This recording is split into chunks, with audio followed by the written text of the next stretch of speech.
to the other. Like bees visiting flowers, I felt nothing but pure pity for him and his likes. Here is a passage, as I may be thinking now that you already have a picture of the kind of person I'm describing. The picture of a malnourished child, a boy who suffers from kwashiorkor, deficiency of nutrients, especially protein.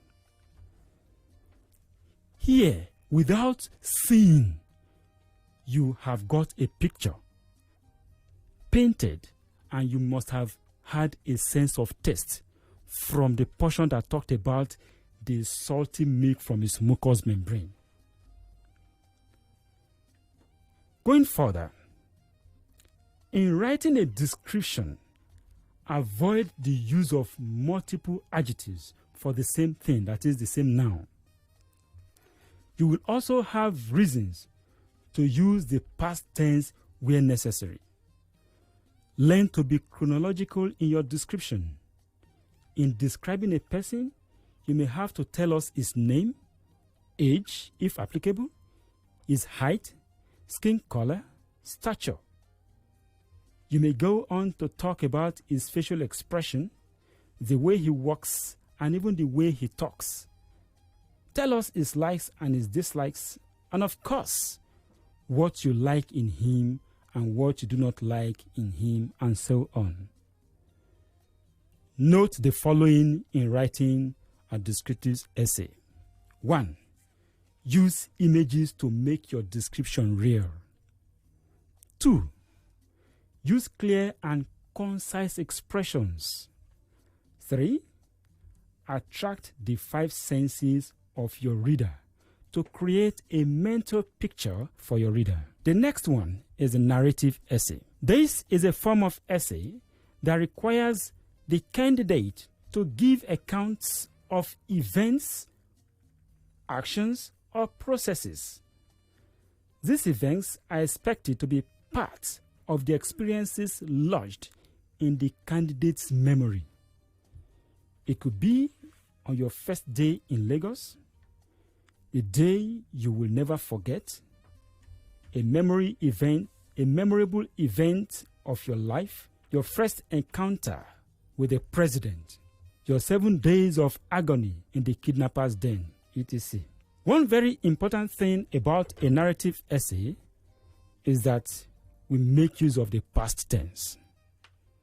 Don't forget that you are giving an account of what had happened. Again, observe that there is no narration without some elements of description. This goes to say that within a narrative essay, you can have some form of description to give a detailed picture to your reader. What you do here is a description where you may dedicate a paragraph or so to describe a scene or an object. Features of a narrative essay. 1. The narrative is presented from a particular point of view. 2. It is filled with precise details. 3. It employs the use of vivid verbs and modifiers. To do this, avoid clumsy expressions and multiple sentences to save you from errors of ambiguity, pleonasm, and dangling modifiers. 4.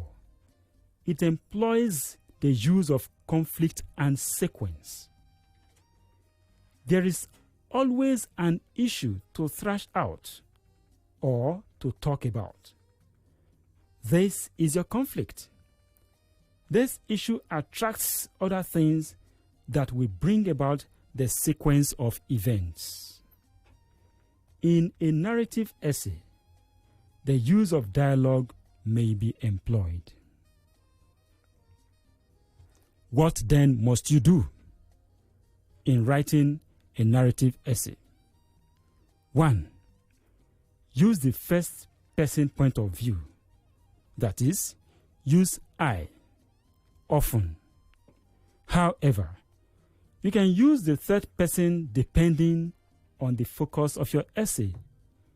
You may therefore use he, she, it, as the case may be. 2. Use concrete sensory details to convey your points to create a unified, forceful effect and a dominant impression.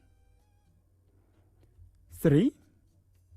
Make your reader be able to identify the plot, the setting, and characters in your story.